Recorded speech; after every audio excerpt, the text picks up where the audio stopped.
20 janvier 2017. Jour d'investiture à Washington.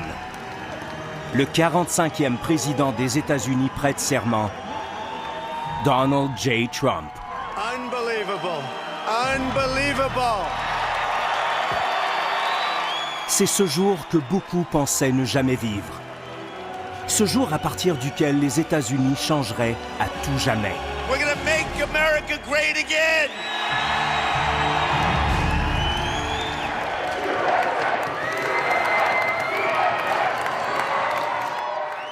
Tout commence en juin 2015, lorsque Donald Trump descend de son appartement terrasse de la Trump Tower à New York pour annoncer sa candidature aux primaires républicaines en vue de la présidentielle. You know, all of my life I've heard that a truly successful person, a really, really successful person, and even modestly successful, cannot run for public office. Just can't happen. And yet that's the kind of mindset that you need to make this country great again. Dès le début, le thème central de la campagne électorale de Trump ne fait aucun doute. Sadly, the American dream is dead. But if I get elected president, I will bring it back bigger and better and stronger than ever before, and we will make America great again. Thank you. Thank you very much. Très vite, on assiste aux premières effusions de sang politique. Le quotidien new-yorkais Daily News fait sa une en affichant Trump en clown. Et la grande majorité des experts se moquent de ses chances d'accéder à la présidence. Ma théorie est la même que la théorie des ovnis. L'imprévisible se produira. Donald Trump en est le parfait exemple. Quand il s'est lancé dans cette campagne, je ne pensais pas qu'il irait si loin. Durant 25 ans, Tom Brokaw occupe une des positions les plus influentes dans la société américaine en tant que présentateur du journal télévisé du soir sur NBC. L'investiture de 2017 sera la 12e de sa prestigieuse carrière. Il avoue ne jamais avoir vu une telle campagne présidentielle et Donald Trump y est pour beaucoup. Quand il s'est lancé dans la course, il était plus connu et plus riche que n'importe quel autre candidat. Et tout le monde a négligé ce facteur. Le fait qu'il soit riche et en mesure de financer sa campagne a interpellé les gens dans le pays.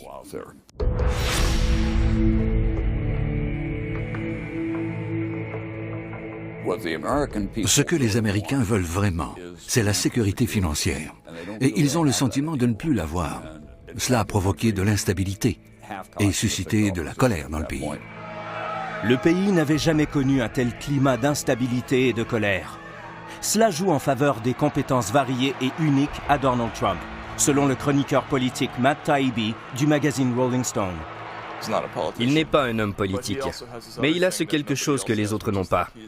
Il est une vedette de télé-réalité et contrairement aux autres politiciens, il voit cette élection comme une télé-réalité, domaine dans lequel il excelle. You're fired. Bradford, you're fired. You're all fired. All four are fired.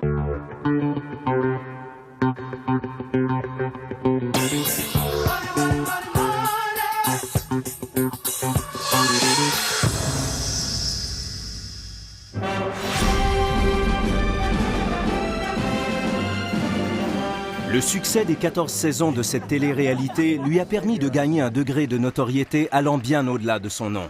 L'émission The Apprentice donne à Trump l'image du patron milliardaire avisé qui sait comment résoudre les problèmes et prendre des décisions difficiles, mais qui sait aussi sur quel bouton appuyer pour créer le conflit. Bien avant que Trump ne se lance dans la course, le processus électoral était un exercice qui avait pour but de trouver le groupe de personnes responsables de vos problèmes. C'est comme cela que vous gagnez des élections aux États-Unis, ce n'est pas un secret, tout le monde le sait. Et Trump excelle vraiment bien dans ce domaine.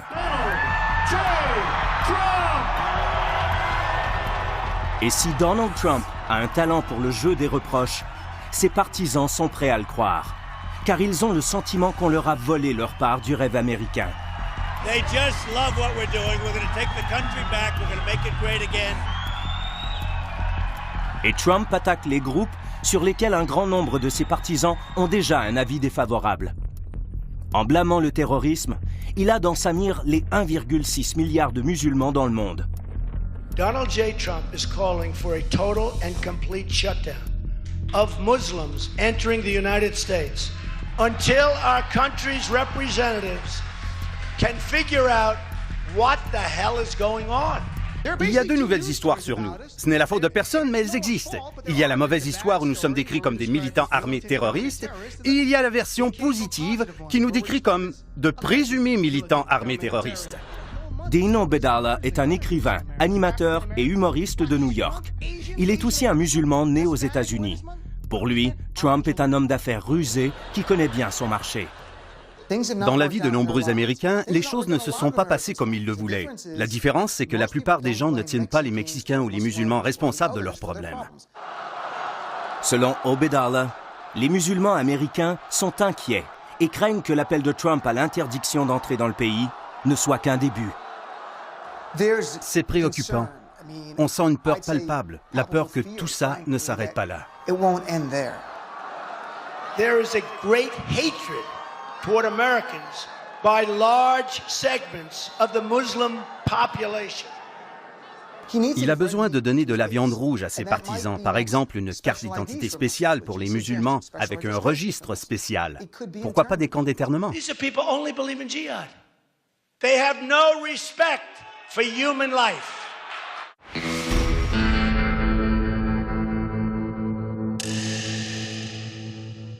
Trump propose aussi un mur à la frontière mexicaine. When Mexico sends its people, they're not sending their best. They're sending people that have lots of problems. They're bringing drugs, they're bringing crime, they're rapists. We're going to build the wall, okay, believe me. We're going to build the wall. Il adore attirer l'attention. Et il s'est très vite rendu compte que dans ce processus, lorsqu'il tenait certains propos, il obtenait des réactions très fortes. Par exemple, avec le sujet des Mexicains violeurs. Lorsqu'il en parlait, il soulevait un tollé dans les médias.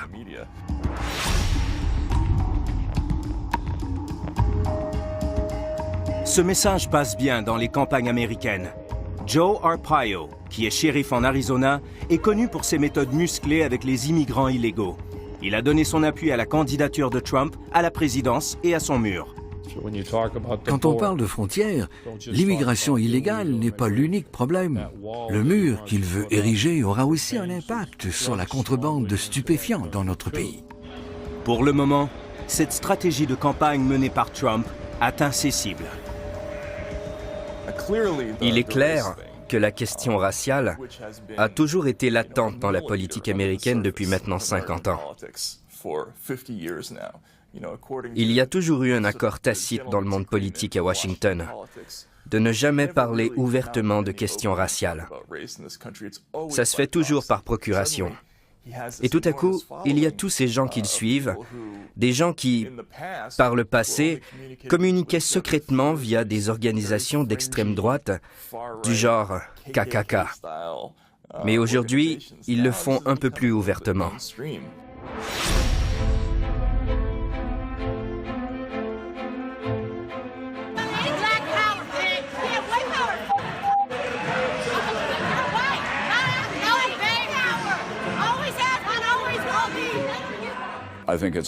Selon moi, c'est plus culturel et racial qu'autre chose. Si 11 millions de Canadiens entraient illégalement aux États-Unis et acceptaient les emplois que les Américains ne veulent pas prendre, les gens diraient « Comment faire d'eux des citoyens? Comment pouvons-nous les aider ?»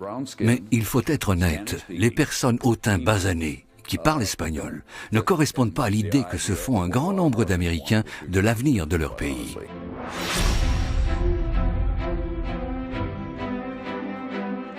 Le mélange de race et l'absence de rectitude politique ne sont pas des thèmes nouveaux pour Donald Trump. Et son message commence à porter ses fruits. De récents sondages des primaires montrent que les 3/4 de ses partisans sont favorables à ce que l'entrée aux États-Unis soit interdite aux musulmans. Et Trump a toujours été doué pour semer la zizanie lorsqu'il s'agit de séparer les traîtres des patriotes. Il est le chef de file des birthers et défie le président Barack Obama de prouver qu'il est bien né sur le sol américain et qu'il est, par conséquent, un président légitime. I'm very honored to have gotten him to release his long-form birth certificate, or whatever it may be.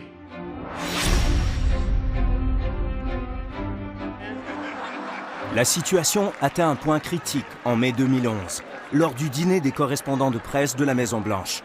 Barack Obama est l'invité d'honneur. Est aussi présent l'homme qui met en doute la légitimité de sa présidence. Donald Trump has been saying that he will run for president as a Republican, which is surprising since I just assumed he was running as a joke.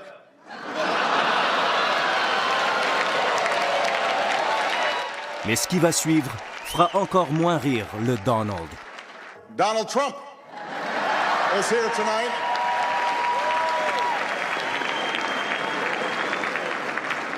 No one is happier, no one is prouder to put this birth certificate matter to rest than the Donald. And that's because he can finally get back to focusing on the issues that matter. Like, did we fake the moon landing? What really happened in Roswell? And where are Biggie and Tupac?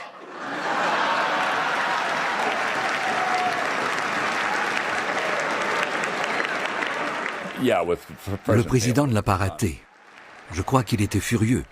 Il a dû se dire, comment ose-t-il m'attaquer? Je suis plus important que lui. All kidding aside, obviously we all know about your credentials and breadth of experience. En effet, certains pensent que le fait d'avoir été la cible de l'humour de Barack Obama ce soir-là pourrait avoir poussé Donald Trump à se lancer dans la Up a down payment for a little fixer-upper in your neighborhood? Take a look at my next guest. This is Donald Trump, 33 years old. Dès le début, la gloire de Donald Trump est associée à sa fortune, comme lors de sa première apparition en 1980 à l'émission The Today Show sur NBC, animée par Tom Brokaw. Donald Trump, as I say, is just 33 years old. He took his father's rather modest by current standards real estate empire in Brooklyn and expanded it considerably. À l'époque, la Trump Tower, qui va faire sa renommée et s'élever dans le ciel de Manhattan, n'est qu'un projet de construction. He now has an apartment for sale in a new Trump building called the Trump Tower going up on 5th Avenue. There it is. You can buy this apartment, one floor of it, one whole floor of that building, that is. $11 million altogether. Mr. Trump, what's left in your life? You're 33 years old, you're worth all this money. You say you didn't say that you want to be worth $1 billion. No, I really don't. I just want to keep busy and keep active and be interested in what I do. And that's all there is to life as far as I'm concerned. C'était il y a plus de 30 ans. Et pendant plusieurs années, la véritable attraction touristique à New York est Donald Trump lui-même. Si avant cette campagne, vous aviez marché sur la 5e avenue à n'importe quelle heure, vous auriez vu les gens se faire prendre en photo au pied de sa tour. Pour plusieurs d'entre eux, il incarne le rêve américain. Il est riche, célèbre et sans complexe.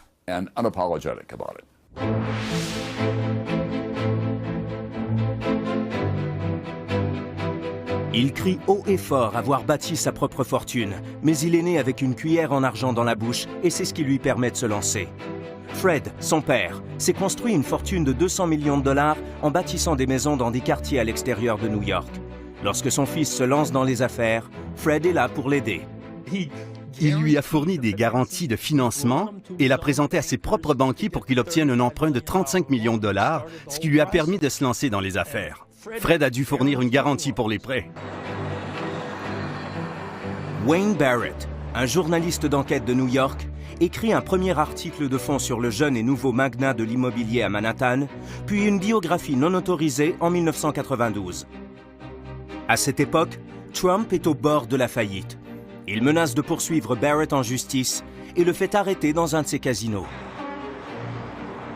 Selon Barrett, les premiers projets de Trump à Manhattan coûtent des centaines de millions de dollars et le financement est arrangé par son père.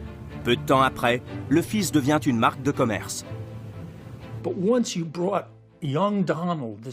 Le nouveau visage du jeune Donald, qui se lance dans ce projet gigantesque, attire les médias.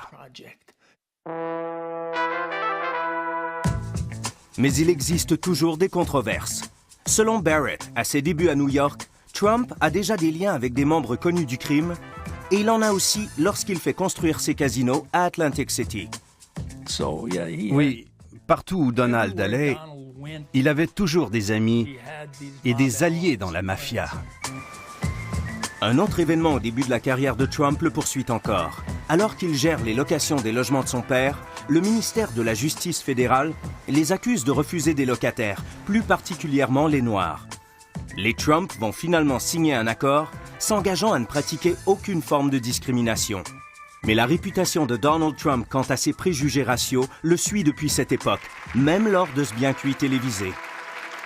Donald say he wants to run for president and move on into the White House. Why not? It wouldn't be the first time you pushed a black family out of their home.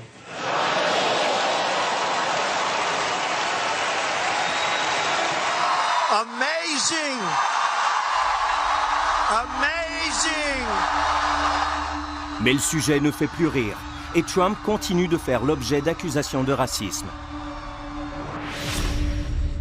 Par exemple, selon ce gazouillis, 81% des victimes d'homicides de race blanche aux États-Unis sont tuées par des Afro-Américains. Ce qui est absolument faux. Et aucun des autres faits affichés n'est vrai.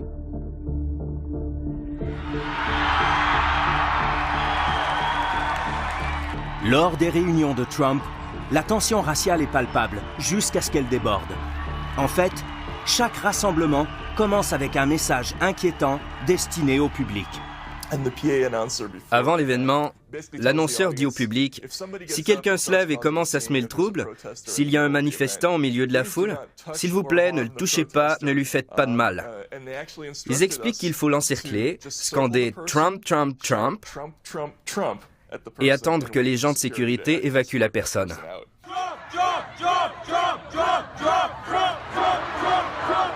Mais le processus d'expulsion se déroule rarement de cette façon. Get him out of here! Get out! Get him out of here! Lors d'un discours de Trump en Alabama, un manifestant de race noire du mouvement Black Lives Matter reçoit des coups de poing et des coups de pied. Trump insinue qu'il l'a cherché. And this guy started screaming by himself. And they, I don't know, rough up. Maybe he should have been roughed up because it was absolutely disgusting what he was doing. En Géorgie, la police expulse des étudiants afro-américains d'un meeting de Trump qui a lieu sur le campus de leur université. Get him out! Get him out! I think we got kicked out because we're a group of black people, and I guess people, what's going on in America, they're afraid we're going to say something or do something. À Louisville, une jeune femme afro-américaine est attaquée par un partisan de Trump, un suprémaciste blanc bien connu. Throw him out! Ça se produit dans presque tous ces rassemblements. C'est une sorte d'épuration rituelle de la foule. Quand on réfléchit, se penche sur ce qu'il dit au sujet des minorités et des immigrants, on y trouve des insinuations très fortes. I love the old days. You know what they used to do to guys like that when they were in a place like this? They'd be carried out on a stretcher, folks. C'est particulièrement vrai quand Donald Trump lui-même menace de violence un manifestant qui interrompt son meeting au Nevada. And he's walking out, and we're not allowed, you know, the guards are very gentle with him. He's walking out like big high fives, smiling, laughing, like to punch him in the face, I'll tell you. J'adore quand il dit qu'il aurait frappé le manifestant. Il ne s'est jamais battu de sa vie. Je parie qu'il ne saurait même pas se battre. Il traite les autres de mauviettes, mais franchement, Donald, il est du genre à se laver les mains après vous l'avoir serré. Au courant de cette campagne, la violence et la vulgarité semblent être des thèmes récurrents lors des rassemblements de Trump. Et il ne cherche pas à les éviter. En fait, les gestes disgracieux sont devenus monnaie courante. On voit aussi un culte de la personnalité se développer. Il ne faut pas seulement avoir peur de Trump, il faut aussi craindre les personnes attirées par lui. Rick Wilson n'est pas un pacifiste. Il est un stratège républicain traditionnaliste qui prône le port d'armes. Il dit être consterné par la campagne de Donald Trump. Selon lui, son élection mènerait le pays droit à la catastrophe.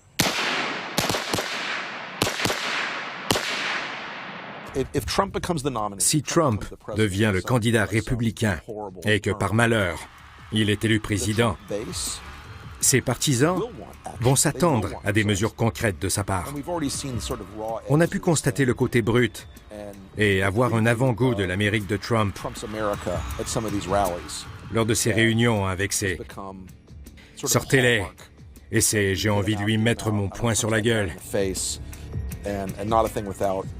Quiconque s'intéresse à la psychologie des foules devrait s'inquiéter, car Donald Trump sait très bien les manipuler et les exploiter. Tell me, isn't it fun to be at a Trump rally? Isn't this fun? Quoi que vous pensiez du profil présidentiel de Donald Trump, il a déjà l'avion pour l'emploi. Le Boeing 757 de Trump est tout aussi puissant que l'Air Force One du président, et encore plus luxueux, avec des robinetteries et des ceintures de sécurité en or 24 carats. Et ce n'est qu'un des signes extérieurs de richesse de la campagne de Trump. Qu'on le qualifie de mâle alpha ou d'égotiste, il est convaincu d'être le seul à avoir les compétences pour être le PDG des États-Unis, selon le journaliste Tom Brokaw. Il ne conçoit pas que tout le monde ne partage pas ses valeurs. Il est convaincu que c'est la seule façon d'être heureux, et ils sont nombreux à le croire. Bien des gens veulent devenir riches et célèbres, et ils se disent « Oh mon Dieu, quelle vie !» J'étais en Iowa lorsque son avion, avec son nom sur la carlingue, a atterri. La télévision locale était sur les lieux. C'était une scène tout droit sortie d'un film de James Bond. Quelle mise en scène! Les gens se disaient « Oh mon Dieu, ce type a vraiment réussi !» Tout ce qu'il fait est mis en scène. Tout est théâtral. Trump se sert de sa richesse personnelle pour projeter l'image d'un candidat honnête, qui n'est redevable à aucun groupe d'intérêt, et celle aussi d'un outsider prêt à s'attaquer à l'establishment corrompu de Washington. I don't need anybody's money. It's nice. I don't need anybody's money. I'm using my own money. I'm not using the lobbyists. I'm not using donors. I don't care. I'm really rich.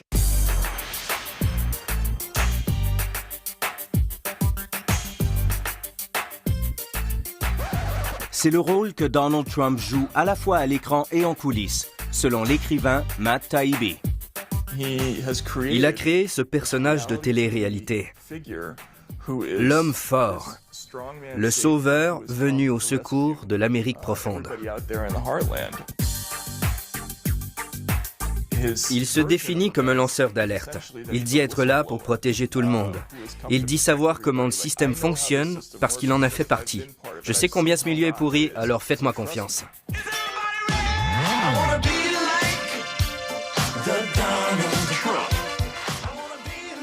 Imaginez le héros du peuple du 21e siècle, le milliardaire Robin des Bois, célébré par des chansons sur Internet et partout dans la culture américaine.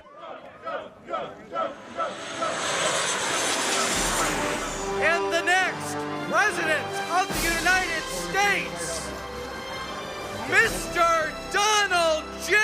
Trump!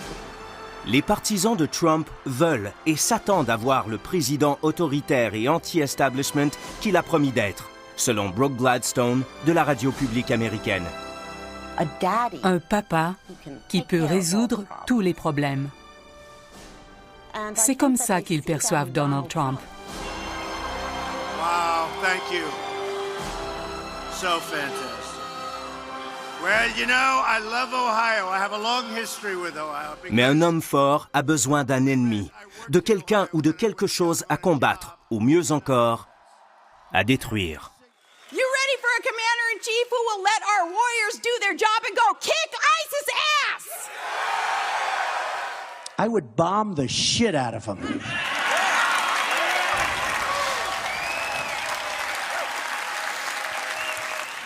La journaliste à la radio publique américaine Brooke Gladstone affirme qu'en ayant recours aux préjugés et à la peur, Trump correspond à la définition classique du démagogue. Donald Trump est un vrai démagogue.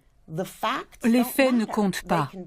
Qu'ils soient exacts ou inexacts, il s'en fiche, tant qu'ils lui sont utiles. Ses partisans se fichent de ses positions. Quand j'écoute les personnes interviewées dans la rue, elles ne parlent que de l'homme fort, de sa réussite dans les affaires. Welcome to a kingdom where everybody's treated like a king. Selon elle, dans le royaume imaginaire de Trump, la perception de sa force est souvent basée sur une fausse impression ou sur des mensonges, comme le soi-disant succès de ses casinos. Même si on sait qu'il a fait faillite, qu'il n'a pas fait sa fortune, qu'il a obtenu un prêt de son père d'1 million de dollars, qu'il a coulé les casinos à Atlantic City et que toutes les tours qui portent son nom aux États-Unis appartiennent à des puissances étrangères, dont de nombreuses au Moyen-Orient, rien de tout ça ne semble avoir vraiment d'importance. Trump, l'homme fort, se sent proche d'autres hommes forts. Il cite Mussolini et parle de Vladimir Poutine dans des termes flatteurs. He's actually liked in his country, which is hard to believe, because he's essentially a dictator. And I think he has an 80% approval rating, which, you know, any politician in this country would love to have.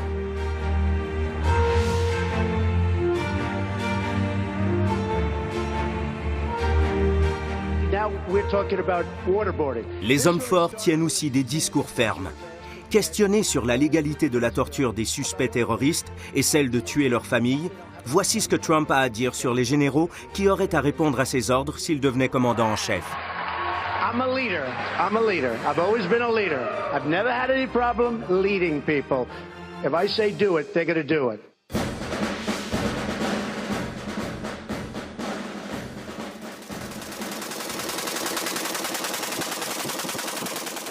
Chaque homme fort, et tout particulièrement un candidat à la présidence des États-Unis, a tout intérêt à avoir une arme.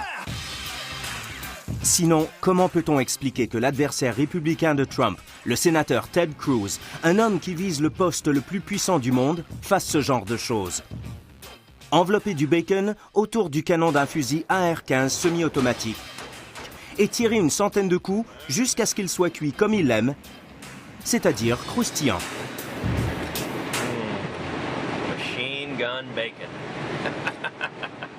Trump se sert des attaques terroristes de Paris comme prétexte pour asséner son discours pro-armes à feu et explique comment le massacre aurait pu être évité. So, prior to Paris, which was a disaster, which, by the way, if some of the people in those places where it was slaughter, absolute slaughter, had guns, you wouldn't have had the carnage that you had in Paris. You wouldn't have had that carnage.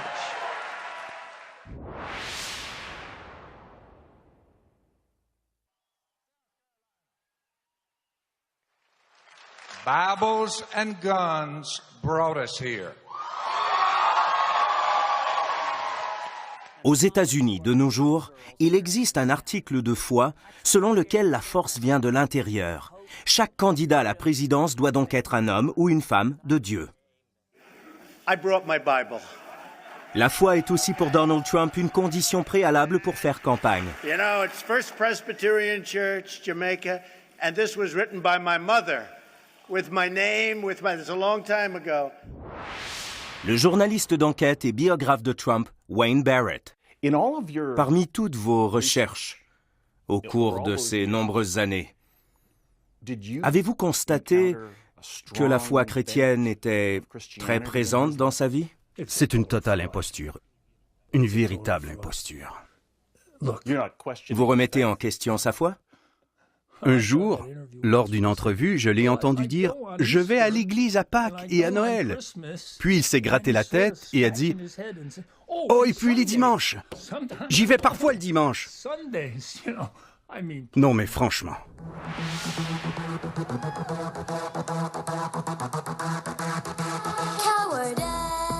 Que vous le voyez comme un chrétien sincère ou pas, parmi les millions d'Américains de la classe moyenne qui se rallient à Donald Trump, les évangélistes sont de plus en plus nombreux.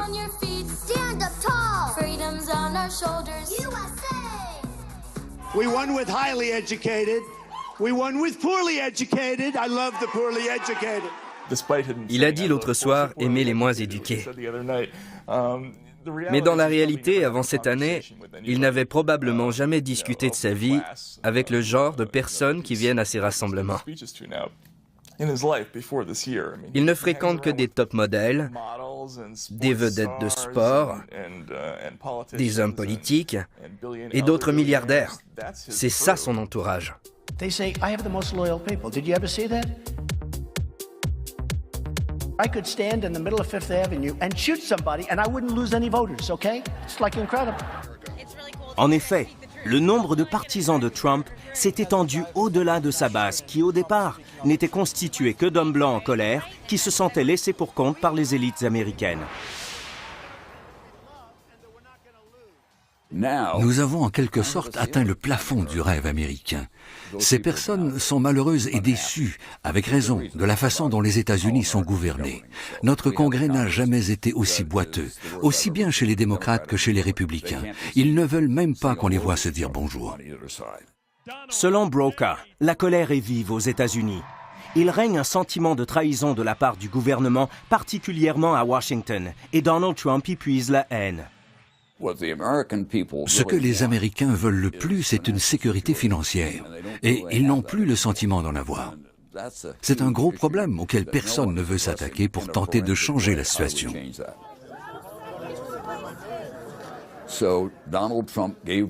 Alors, Donald Trump a su exprimer leur colère. Et maintenant, il est possible qu'il soit nommé candidat et qu'il soit élu. Selon moi, c'est encore loin d'être gagné. Mais nous avons eu quelques surprises au cours des 9 derniers mois. 21 janvier 2017, le lendemain de l'investiture, le premier jour de la présidence de Donald J. Trump. Dans le bureau ovale, le 45e président des États-Unis se met au travail. Mais qu'y a-t-il sur la liste des choses à faire d'un homme apparemment élu parce que les Américains sont en colère contre tout le monde? Le présentateur légendaire Tom Brokaw a vu les présidents se succéder. Mais selon lui, aucun n'a connu une courbe d'apprentissage comme celle qui attend Donald Trump. Je ne pense pas qu'il soit conscient de la complexité de la fonction. C'est de loin le travail le plus difficile au monde. Vous n'êtes pas simplement le visage public de la Maison-Blanche. Vous devez en comprendre tous les rouages. Vous devez instaurer une politique de sécurité nationale et une politique étrangère pertinente, ainsi qu'une politique économique qui s'applique à toute l'Amérique et pas seulement à un secteur ou à un autre.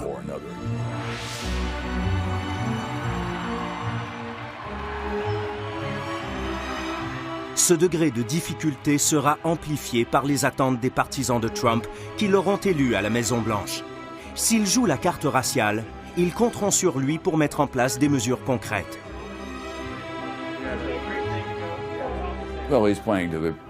Il courtise un groupe qui pense que l'Amérique devrait être chrétienne et blanche, que les musulmans sont responsables de tous leurs problèmes uniquement parce que ce sont des musulmans qui étaient impliqués dans l'attaque du World Trade Center et du Pentagone. Tous les musulmans sont donc coupables d'une façon ou d'une autre. The U.S. has become a dumping ground for everybody else's problems. Thank you. Je ne vois pas ce qui pourrait l'empêcher, s'il était président des États-Unis, d'essayer de construire un mur et de déporter des millions de Latinos.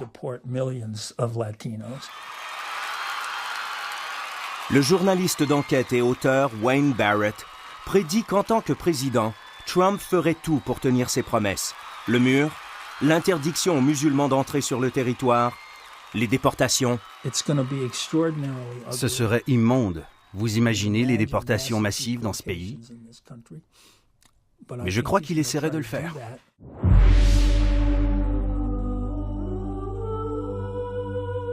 Il y a aussi des craintes quant à la politique étrangère. La probabilité d'une guerre commerciale avec la Chine et sa menace de résilier l'accord sur le nucléaire avec l'Iran font peur aux membres du Parti républicain. Never, ever, ever in my life have I seen any transaction so incompetently negotiated as our deal with Iran. Ses adversaires au sein même du parti veulent à tout prix construire un mur entre eux et Trump. Mr. Trump's bombast is already alarming our allies and fueling the enmity of our enemies. There are other people in our party who actually are kind of horrified by Donald Trump. I'm one of them. Guys, we have a con artist as the front runner in the Republican Party. Une fois élu président, vous avez cette incroyable et terrible responsabilité de remplir la fonction de président. Vous n'êtes plus animateur télé. I don't know what I said. I don't remember. Vous devez diriger un gouvernement, un pays, et je trouve son jugement tellement effroyable. I want a general where we knock the hell out of him. Fast. Ce sera une catastrophe à tous les niveaux. Selon le stratège républicain Rick Wilson, la présidence de Donald J. Trump détruirait le Parti républicain et pourrait gravement nuire aux États-Unis. Cela ruinera l'économie américaine et il y aura des répercussions durant des décennies. Il veut nourrir le monstre qu'il a créé et il va tout faire pour y arriver. Ce sera presque impossible, mais cela risque de causer de fortes perturbations. La perturbation est presque la norme dans les réunions de Trump. Oh! Get him out! Get him out! Il fait de la démagogie dans le but de cibler non seulement les manifestants, mais aussi de contrôler les médias qu'il considère comme un ennemi.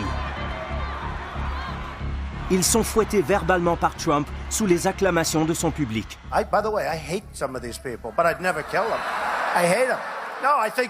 No, these people, I would never kill them. Let's see. No, I wouldn't. Il fait le serment de réprimer la liberté de la presse. If I become president, oh, do they have problems? They're going to have such problems. Le républicain Rick Wilson se demande ce que Donald Trump pourrait faire d'autre avec tous les pouvoirs que confère le bureau ovale. Ce type fait dans le divertissement. Il possède un sens remarquable de la mise en scène. Mais veut-on vraiment donner à ce genre d'homme qui ne contrôle pas ses impulsions, qui a un penchant pour la vengeance et un si mauvais caractère, le contrôle de 7700 armes nucléaires? I love you, folks. Thank you.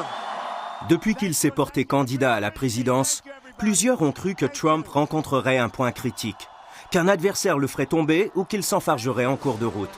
C'est ce que croyait Tom Brokaw. Je continue de croire qu'il y aura un point de rupture, même si ça ne semble pas être le cas. Les républicains battent en retraite ou bien se tiennent la tête entre les mains ou se disent « Qu'allons-nous faire si ce type est notre candidat ?» Les grossièretés qu'il a prononcées au cours de sa campagne auraient signé l'arrêt de mort de n'importe quel autre candidat autrefois aux États-Unis. Mais nous avons changé, et cela fait partie de la culture de ce pays.